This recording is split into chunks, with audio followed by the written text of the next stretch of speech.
Okay, take two. Yeah. All right. So when you guys go to write papers in philosophy, you're not just trying to describe the way you feel. You're not just going to talk. You are never just going to talk about something.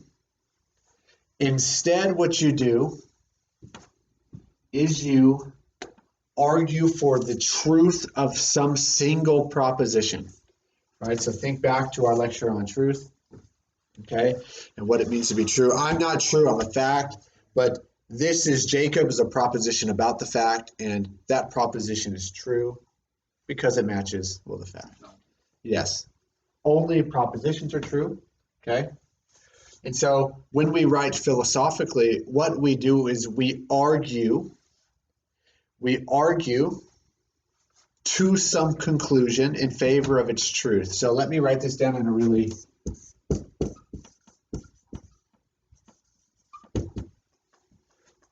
technical way. So arguments, which is what we're going to do in our papers. We're going to be writing argumentative papers. Arguments are sets of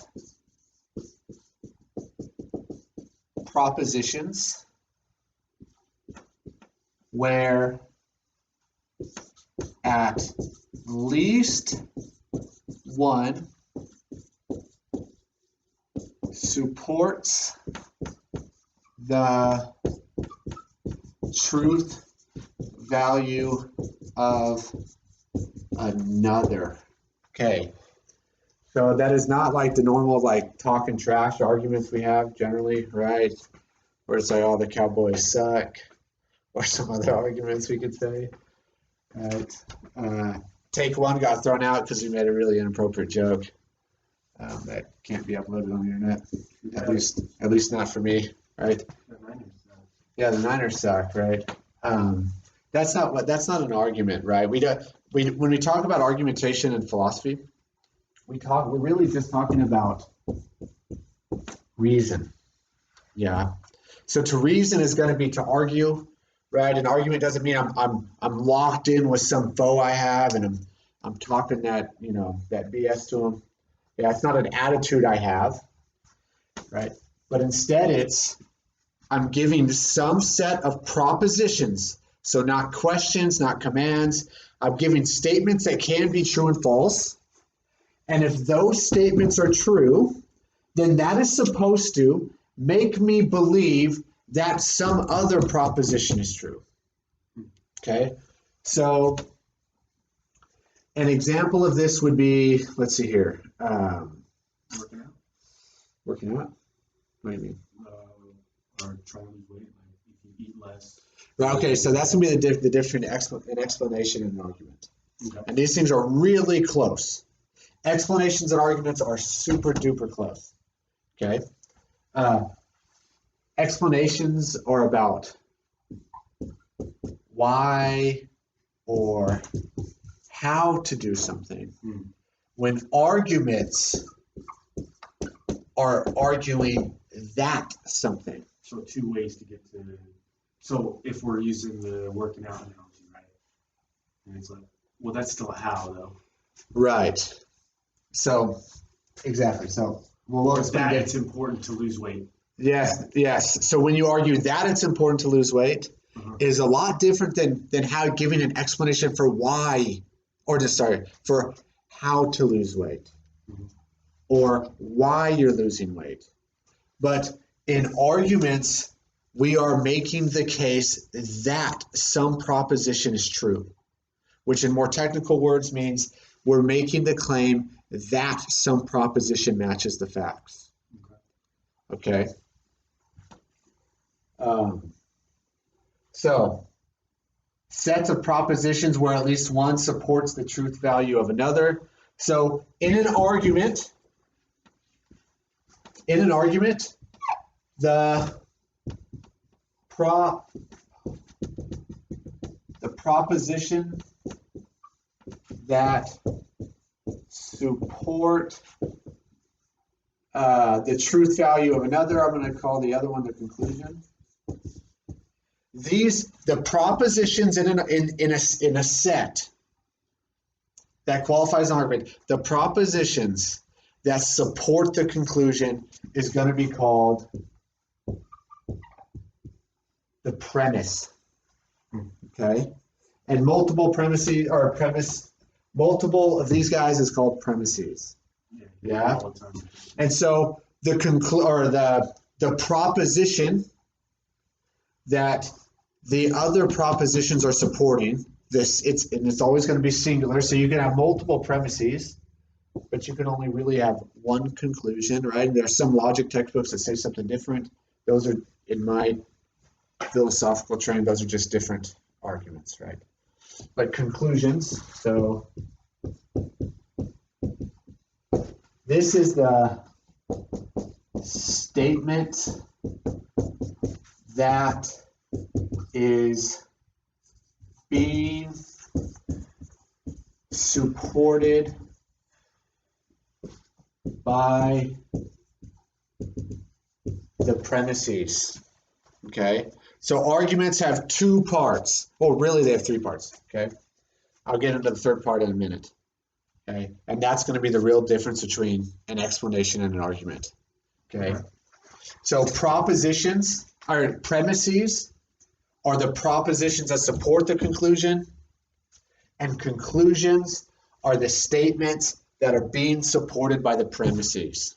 So we can think of the premises as the reasons for why we think the conclusion is true. Can you give me an example? Yes. So, okay, guys, I'm going to erase that. If you didn't catch what I said, man, take that little mouse of yours, right, or finger, whatever you use, and scrub that video back. Okay. Premises support conclusions. Conclusions are supported by premises. Arguments are sets of at least two. Our set is going to be at least two. No empty sets or singular sets. So sets of propositions where at least one is supporting the truth value of another. Okay. So arguments are, when you make an argument, you are just reasoning from proposition and from premises to conclusion. You're going from one statement being supposed as true to one either likely or necessarily being true. Okay. So, all right, let's look at some examples of an argument. All right.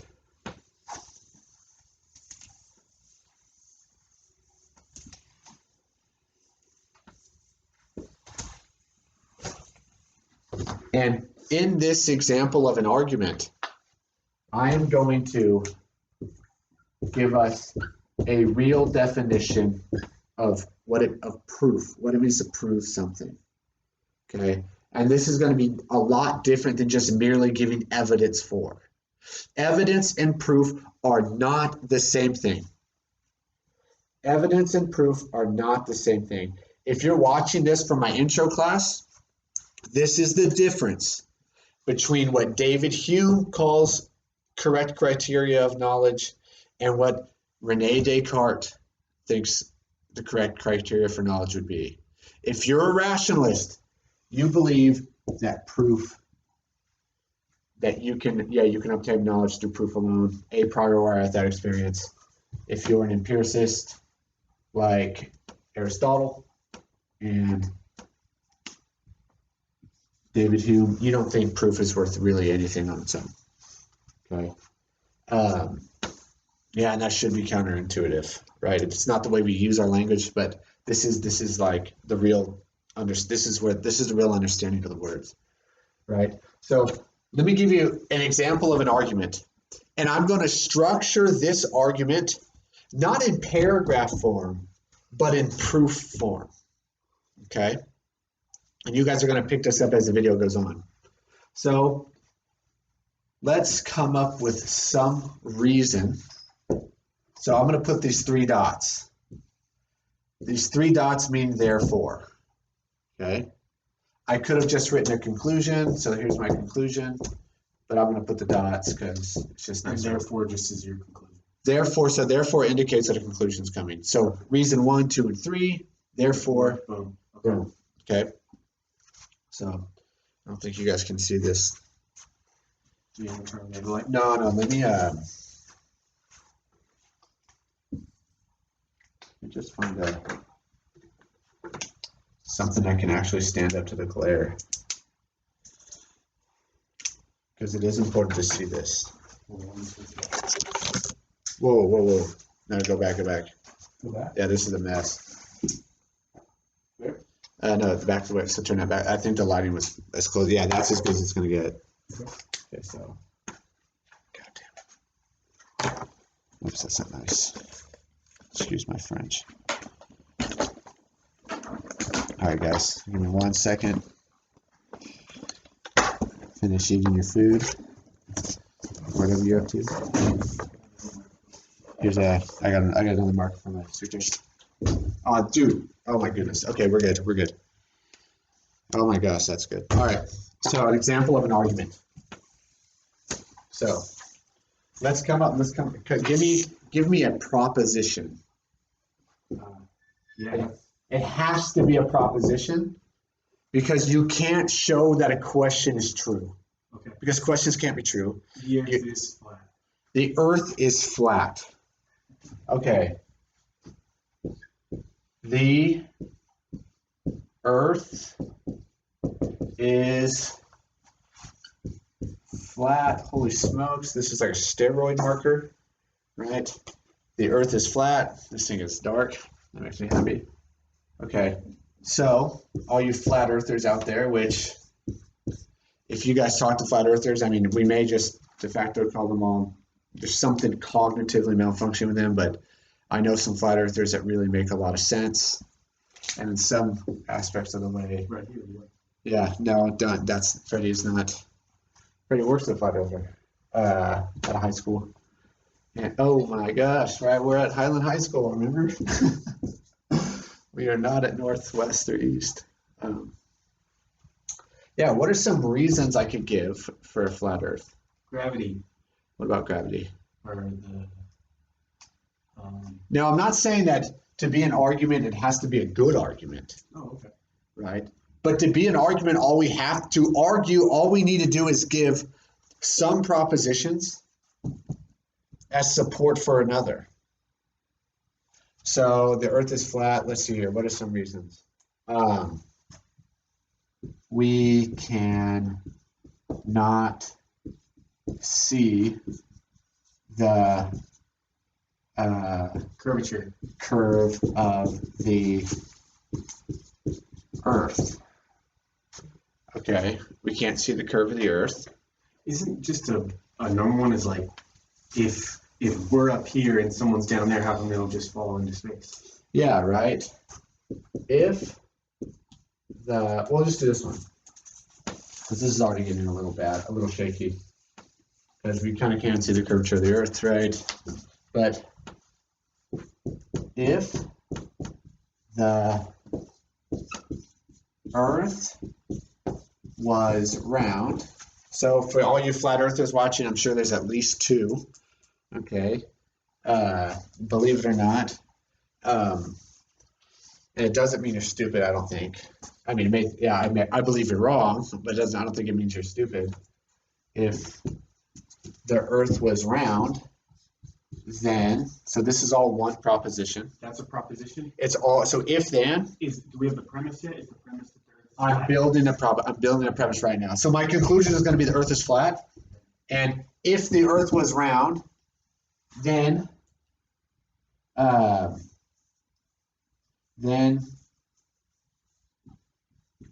people on bottom would fly into space.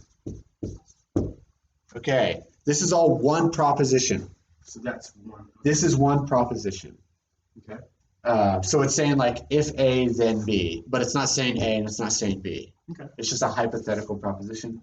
And then 2, Same. no one is flying. Oh, I guess spell that right. Flying Yeah. off into space. Therefore, the earth is Yeah, therefore the earth is flat. Okay, Great. that makes sense. Great. We literally just kind of proved it. Okay, but what does it mean to prove? Proving is to give a proof. It doesn't mean anything more than to formalize and inference. Formalize an inference. And that's your inference. So my inference, so what does it mean to infer? Okay. What does it mean to infer? Oh, Scott's here. Hold up. All right, guys, I'm going to pause this. Okay, we're back. Yeah, so an inference. So an inference, this is the essential, right? So for my intro to philosophy class, you guys remember that word essential, right? This is the essential property of an argument. Inferences are those mental leaps from premises to conclusion. Okay. So let me remember that this still has to do with the truth. And the truth is still meant to be objective. Yeah. So let me demonstrate this using that our description of the world. Okay. So here's the world. Okay. Here's the world. Now let's say P1, I find out that P1 is a fact in my world. So if that would make P1 true, right? Because the only thing, so we just ignore the BS right here, okay? The only thing that can make proposition 1 true is, well, the fact, if it's true. Okay. Let's say that also in the world, P2 is true. Okay. And I know these two, so I posit them as reasons for this, yeah? Okay. So how do we evaluate whether a reason is good or not? What causes us to create this, to make this mental leap? Well, how hard is it to imagine P1 being true, P2 being true, and the earth being is flat? How hard is it to imagine that being false? It's really freaking hard. Yeah, those two are true. Yeah, if P1 and P2 are true, then I should imagine my world to be one in which the conclusion is true as well. Okay. So let's get with, so this is actually, right, the way this is set up, this is actually a pretty good argument. But what's the bad part? It's not true. the inference, the mental leap I make from premises to conclusion. This is actually a pretty solid inference. But the issue is what? P1 is false. Yeah. Right? P1's false. So if P1 is false, do I still have reason to believe my conclusion? No. No, I P2 don't. might be true. P2 might be true, but P1 is sufficient enough for me to say, you know what, maybe I'm not justified to believe that my conclusion is true. Okay? Does that mean that for sure my conclusion is false, if my premise is false? No. You just get a different premise. Yeah, I just need different premises. So it's not the arguments that make the conclusion true. The only thing that makes a conclusion true is whether or not it's a fact. But the arguments are supposed to give us reason to believe that they're true. All right, so let me give a more formal answer. So this is still a kind of proof, because I have taken an inference. So this thing is the case, this thing is the case, and this makes me jump to believe that something else that I don't see is the case. So there, boom, I proved it. I formalized, I proved it when I put it into form on the board in my language. Remember, my language gives it gives my propositions form. And that's it. That's all proof is. Let me give you another example of a proof. Okay. So when I go to give, we call this a formal analysis. When we put our arguments in this form, when I go premise 1, premise 2, premise 3, and then I go to a conclusion, this is called my formal analysis. Okay, I'm formalizing my inference, right? And I use this structure to analyze the arguments. Okay, that's what I mean by proof. Different than giving evidence, right? I mean, evidence, whether or not proof is evidence, that's a really complicated question, you know. If you're a rationalist like Descartes, then yeah, you definitely think proof is evidence, and you guys are going to see this in a minute in my intro class. Yeah. But this is the structure for a formal analysis, okay? You go P1, P2, P3, however many premises you have, and then you draw an inference line. And then you state the statement, the proposition that's supposed to be true. No questions go in there. No commands, only propositions, right? So no smiley faces because these don't mean anything to be true or false.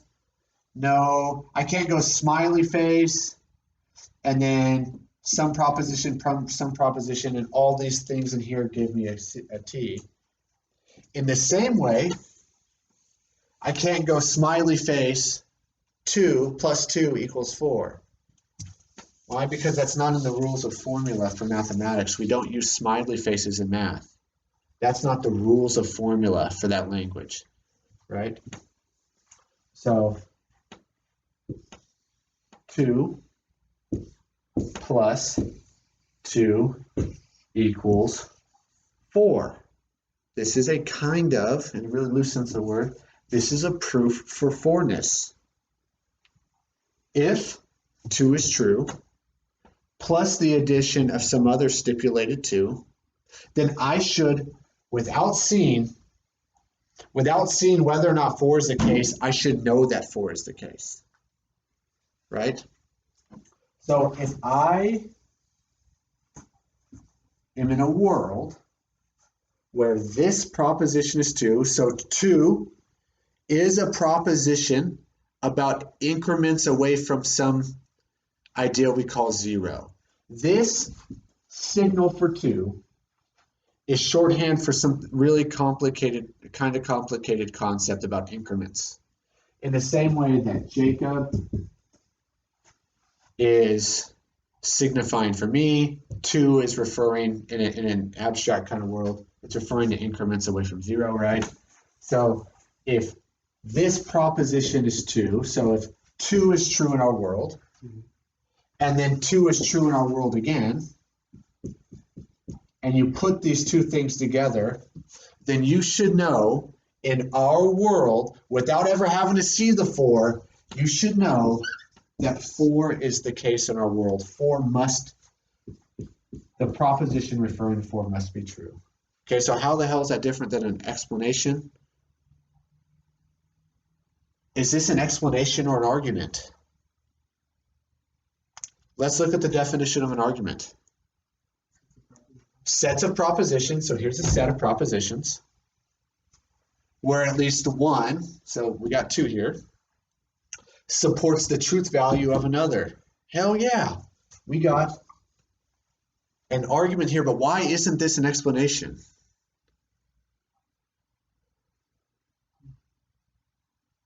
What does it have extra? What does explanations have extra, or what does an argument have extra?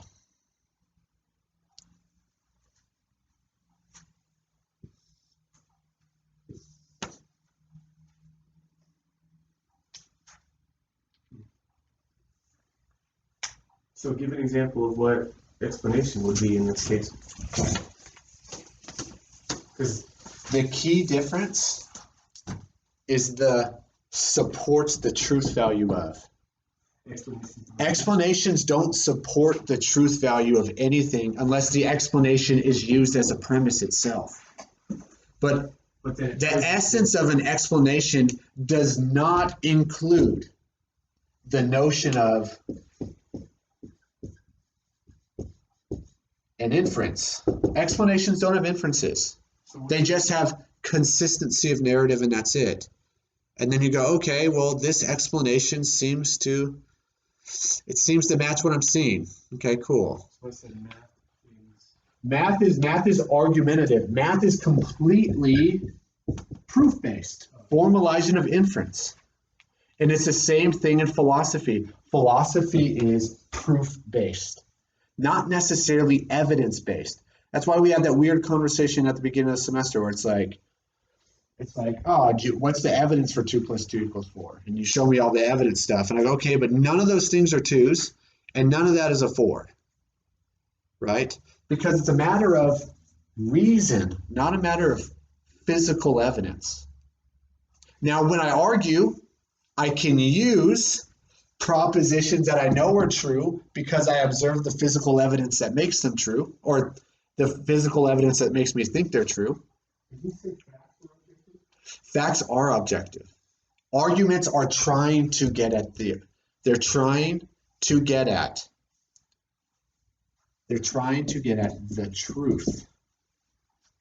They're trying to make that inference to truth. Now, when we go to evaluate whether or not a proposition is true, we look at the facts. But the fact that we're going after the truth doesn't mean that we're detached from reality, because truth is only made possible by the facts, by reality. So let me show you a really complicated, less complicated explanation of this. All right. So this is the same thing I do every semester. Some professors use the grass is green all semester.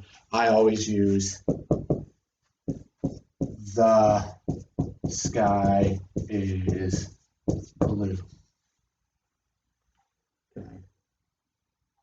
Now, if I were to ask you guys to explain to me why the sky is blue. So if I were to ask you the question, why is the sky blue? This would be a different question than is the sky blue? This is going to be answered with an argument. This is going to be answered with reason. Explanations are going to be looking for that. why or how? Yes, 100%. Okay. This question only makes sense if I already assume that the sky is in fact blue, right? So, why is the sky blue? Well, shoot, what are we doing? You start giving me sentences or propositions about what? About light, the atmosphere, the ozone layers, right? The different wavelengths, right? They come in, they hit your eyeballs, they go to the back of your brain, they flip and they come back out, and then you have the perception of blueness, right? This is what you get in a physics textbook. The physics textbook gives you the why answer. But yeah, so we can reverse, we can give an argument for our belief that the sky is blue, and it's going to look a lot different than why is the sky blue. So, Scott, how old were you when you first thought that the sky was blue? 2, 3. Yeah, what do you think your chief reason? I'm using all my words really intentional here. What's the chief reason for you to believe that the sky is blue? Yes, there we go. The sky looks blue to me. Boom. That's a proposition. It can be true and false. And so, Scott, is that actually true? When Scott makes this utterance, hell yeah, it's true. Okay, we're pretending like we're Scott right now. Okay, but that's not enough, right? That's not the only reason why. If you were the only person hearing a voice, or you were the only person, you were the only person having some sort of experience, you would actually be a little worried. Your belief is into whether or not the thing is true, right?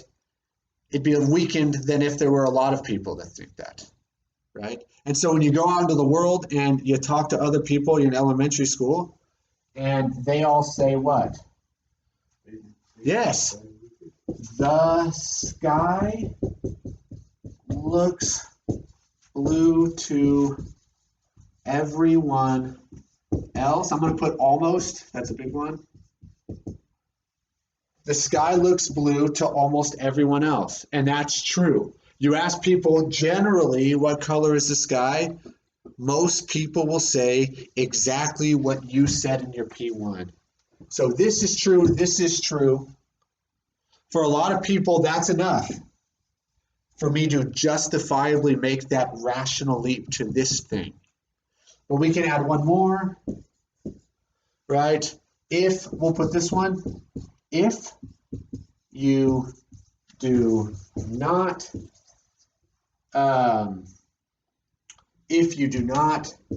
see the sky as blue,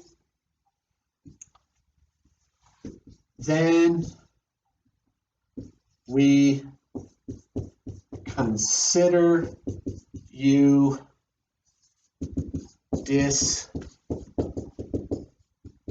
dysfunctional.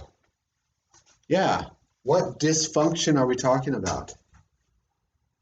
Eddie. Colorblind. Colorblind, that's right, man. We say that there's something wrong with you if you don't accept P1 and P2. Okay. So, and I could even put a sub premise over here, so like a little sub note. So I'll just put P3.1. So this is going to be a reason for my reason. All right. If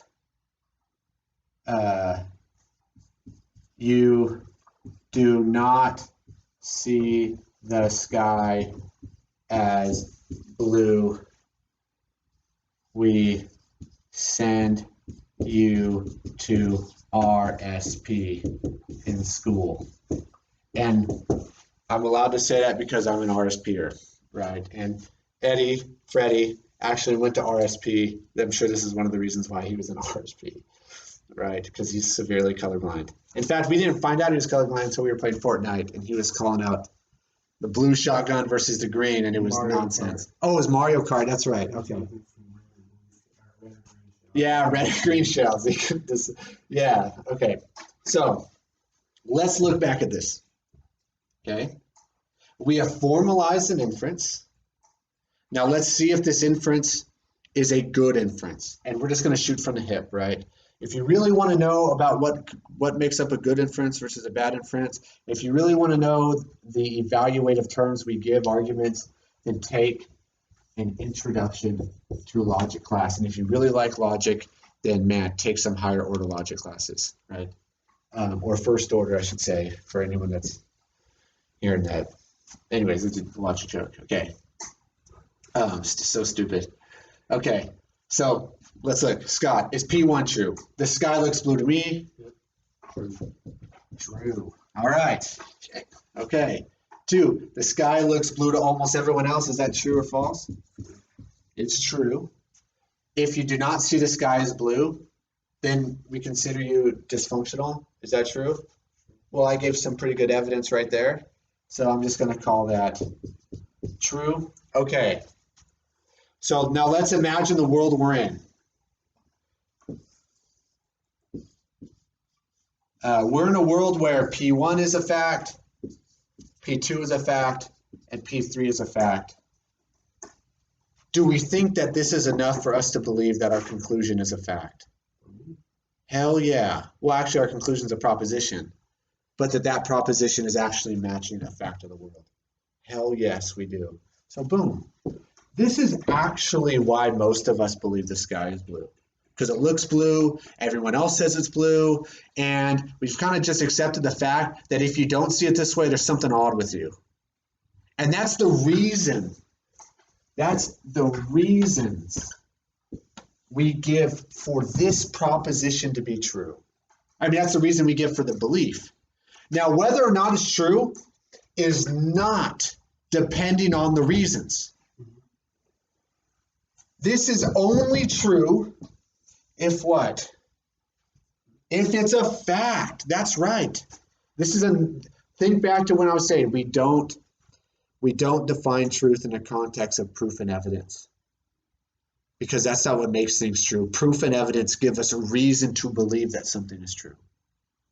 So, if you were to open up your physics textbook right now, do you think you would find this argument in your physics textbook describing why the sky is blue? No. So you wouldn't. This would be a stupid addition to the physics textbook. Okay? Would you find, if I were to ask you, is the sky blue? Or here's a better way of asking this question. Did you wait until high school physics to form the belief that the sky is blue? Did you wait until you heard about, wavelengths and all the other BS, right? Did you guys wait for any of that stuff? Did you wait for the physical explanation? Did you wait for an explanation before you formed your belief? No, that would be weird if 3-year-old Scott, right, is coming to the belief that this is true from an explanation of why it's true. Okay? They're two different things. So when we go in philosophy to make arguments, or when we go in mathematics to make arguments, right? Philosophy, mathematics, computer science, they're like three little triplets almost. Okay. Some weird triplet, I don't know, boyfriend, girlfriend situation, right? So weird stuff, all right. Very similar, very methodologically the same. Okay.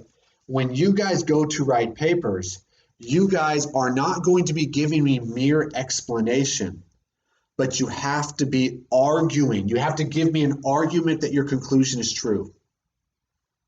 So what are the steps for this in the writing process? What's the steps for writing this, for doing this really complicated stuff? Which is actually not complicated. It's literally just, let me erase all the mess around here, okay? When you write, do you start with the conclusion? Yes. We start with the conclusion. We're not going to be in the business of persuading, no attention getters, right? We're not trying to manipulate people to believe. We're trying to get to the truth. This is what separates us from like an English lit class, right? When you're in high school writing in your English class, you learn how to write a persuasive essay. We are not persuading. We are calculating. Yeah, you can almost look at persuasion as a manipulation. We don't want to manipulate, we want to get to the truth. Like math isn't there to manipulate you, neither is philosophical argumentation. So what you're going to do when you guys go to write a paper, and this is why I make for my B12 class and my B6A, and next semester, if these are the videos I use, oh no, yeah, it's still B6A and B12, minus the logic. But logic will be doing this stuff for reals. What you're going to do is you're going to come up with, so I'm going to ask, so for example, in our B12 class, in our Ethics of Living and Dying class, you guys are going to be answering the question, what is the relationship between suffering and authenticity? Okay. And you guys are going to be answering this question using examples from our Ivy Neelitz reading and our Socrates reading. Okay, the Apology. So I'm going to form a conclusion. conclusion. Let's just say I say suffering leads to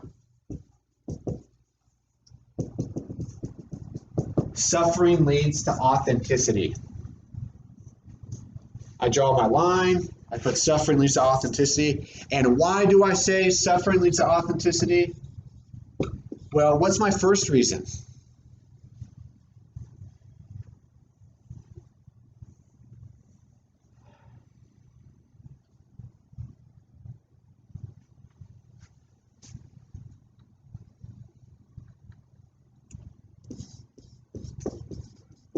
Socrates,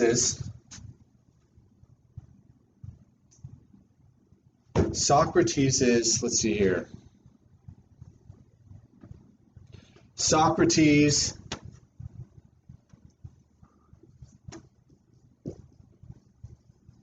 suffered.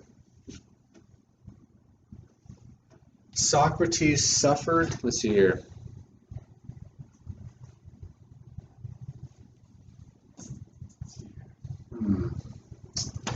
I'm trying not to give away too good. I'm trying not to give one that. I'm trying not to make it too easy on my B12. What are some reasons? Okay, I'm gonna stick away. I'll just do this. Can you use personal experience or use premises? Yes, suffering causes us to reflect on what is important. What is important in life. Okay, now this is a single proposition. I don't have because in there. I don't have I don't have one really long sentence with like 12 propositions in it. I just have one idea that's either true or false. Suffering causes us to reflect on what's important. Okay. Yeah. When we reflect on what is most important,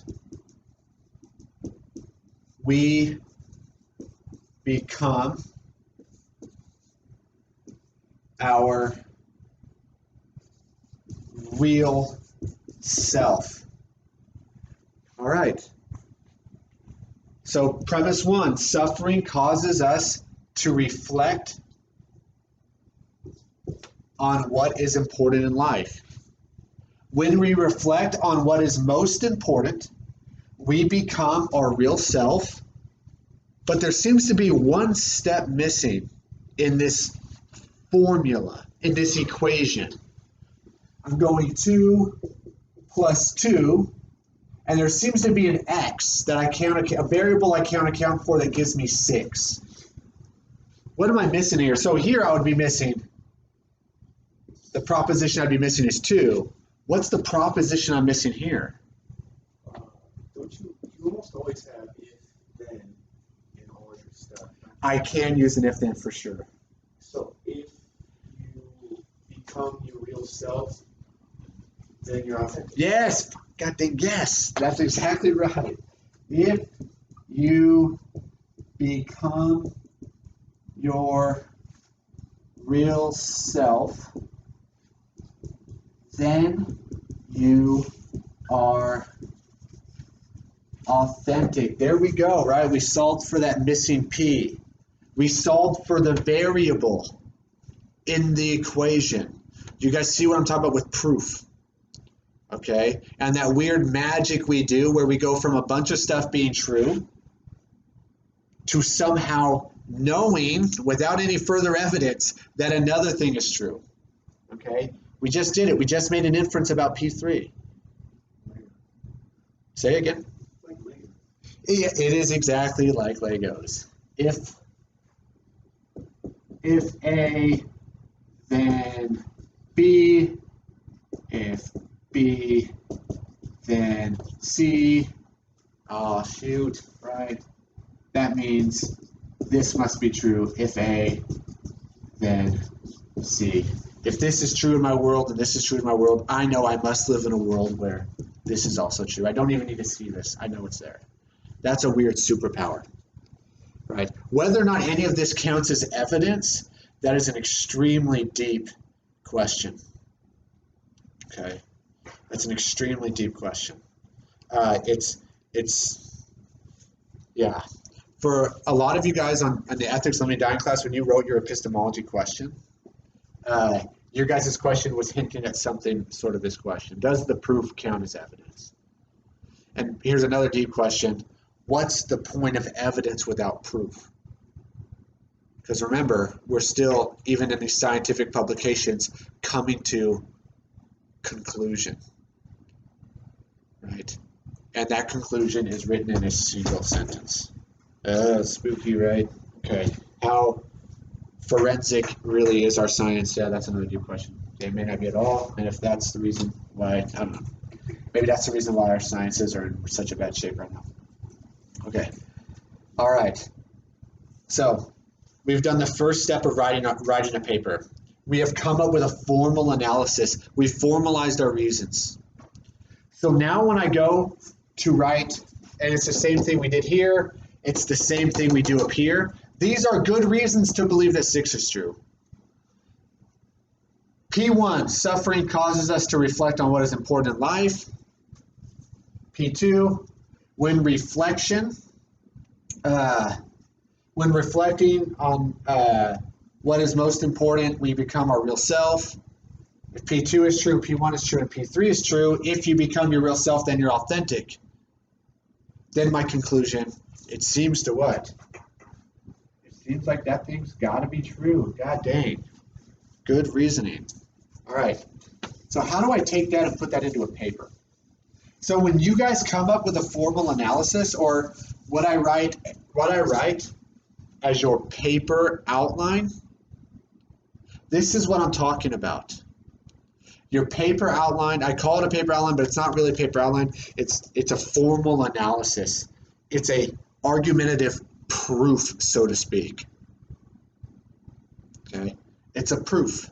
In the same way you have 2 plus 2 plus 2 equals 6, you have P1 plus P2 plus P3 equals true conclusion. T plus T plus T equals T. Okay?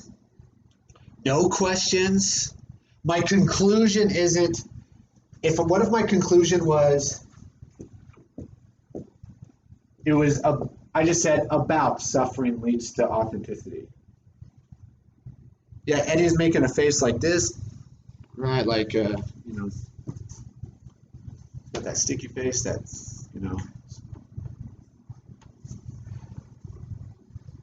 hyphy face.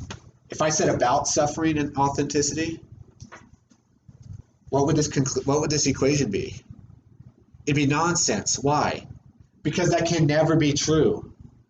About suffering and authenticity can't be true because it's not the only things that could be true are propositions. So if I said cold sandwich, can that ever be a conclusion? No, because it's not a proposition. What if I said cold sandwiches are the best? That could be a conclusion. Why? Because it can be true. It can be put in the equation. Yeah? So when we come up with our conclusions, we're coming up with a proposition. Everything in here is a proposition. No questions, no commands, no sentence fragments. Sentence fragments in a formal sense aren't enough to carry propositional weight. Like get out or cold sandwiches. I don't know. Yeah, just cold sandwich. That's a sentence fragment, big one, right? It's just a subject. Yeah, it can't be true. So once I write something like this out, okay, I am going to, by I am going to, I mean you guys are going to. You guys are going to write your entire paper from this. So how do I do that? Every single person's paper in our class, in any of my classes, okay, no matter what reason you're watching this, you guys are going to have the same introductory paragraph. And you guys are going to be using the first person pronoun, right? and you're going to say, in this paper, I will argue, and then you put the conclusion right here. In this paper, I will argue, boom, and you put the conclusion in. So in this instance, my paper, if I were to write a paper from this, in this paper, I will argue that suffering leads to authenticity. In this paper, I will argue that suffering leads to authenticity. Now, my next sentences are going to explain how I'm going to argue for my conclusion. Well, first, or I'll put this, sorry, to do this, I will first explain or argue, right, however I want to do it. I'll first explain, and I just put my P1 in there. I'll first explain that suffering causes us to reflect on what is important in life.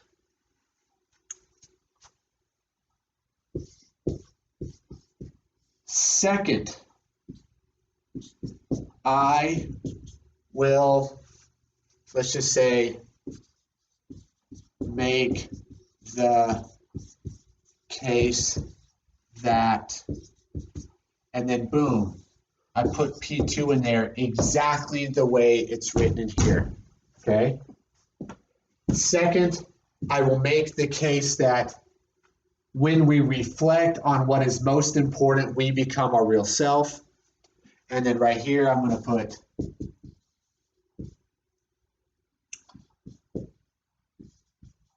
finally, I will argue that, and then I'll put my P3, okay? That's my first paragraph. Yeah. When I wrote my formal analysis, I wrote my first paragraph. I just take these parts and I put it in there. So in this paper, I will argue that conclusion.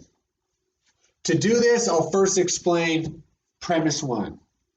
Second, or next, or however you want to say it, I will make the case that premise two, and finally, I will argue that premise three.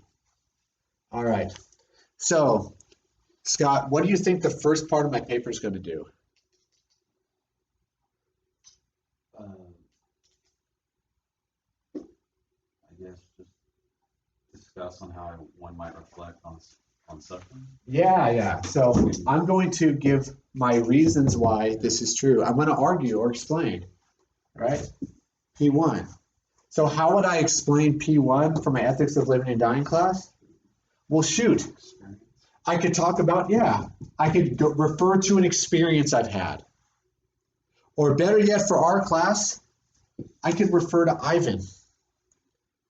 I could refer about how Ivan lived a completely fake life until his suffering made him reflect on what is most important. There we go, right? I'm showing that I've read the text, but also I'm making a really good argument here. All right. So that's going to be my first section of the paper after my intro.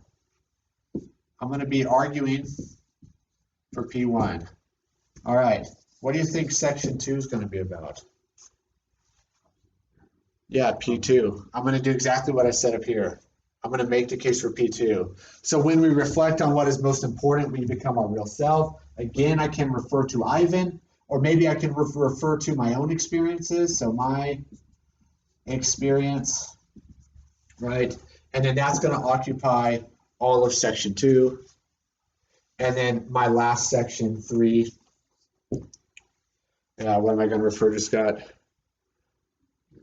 Yeah, I'm going to argue for P3. Exactly. Exactly. It's that simple. Do not write your guys' papers until you come up with a formal analysis. All right.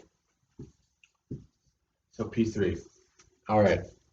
And so here's where it's going to be.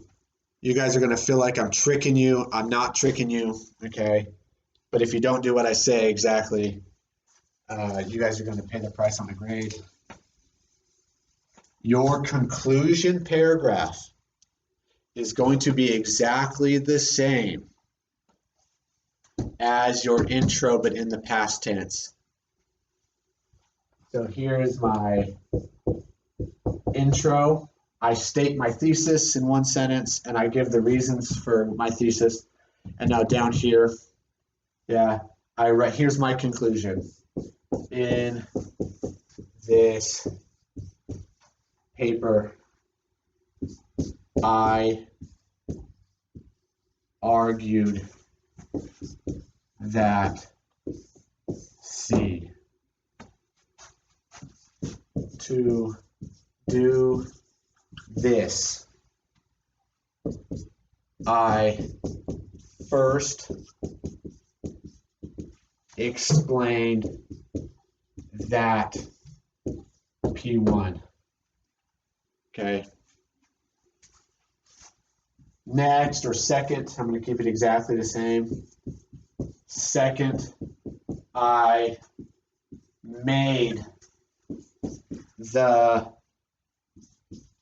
case that P2.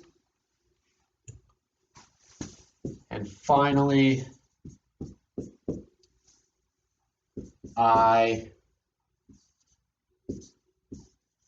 argued that P3. There we go. Nowhere in this paper did I break out at the end and go, as you see, I've done yada, yada, yada, yada, yada, right? If I was going to do that, then I would put as a P4, given that, or if P1, P2, and P3, then conclusion, right? But I didn't put that in there. In fact, I don't need to. Why? Because my formula is sufficiently strong. The formula is good enough. If I have formulated it in an apt way, this is all that's going to be needed. Okay, philosophy is dry. Okay, philosophy is dry. It's really hard. I mean, not in B12, it's not very hard. But everything else, it's pretty hard, right? It is definitely one of the hardest subjects you could take. It is definitely the most foundational subject you could take. When we think about everything we do in math, well, guess what? There's a reason why 2 plus 2 looks a lot like our formal analysis, right? Where do you think we get it from, right? We get our protocol for mathematics in the same way, or from our protocol from reasoning, right? And that's all philosophy is, right? Reasoning about specific questions, right? But it's this way because its main aim is the truth. It's not trying to be entertaining. Philosophy, it should be entertaining. It is fun to think about these sort of things. Why shouldn't I kill myself? Is time real? Right? What scientific explanations, or what's the criteria for scientific success in biology versus chemistry, right? These are all philosophy questions. Yeah. Is beauty objective? Yeah. Are there laws in music? Okay. These are fun, but the methodology is calculative. It's proof-based, yeah? So when we write our papers, I want you guys to be as dry and as calculative as possible. Right. So when you guys do this, you guys are going to, when you guys in my B12 and eventually my B6A, when you guys write your paper, you guys are going to write first A formal analysis that looks like this, P1, P2, let's just say I have two premises. P1, P2, conclusion. Then on another page, you guys can submit them all in the same Word document. On another page, you guys start your paper.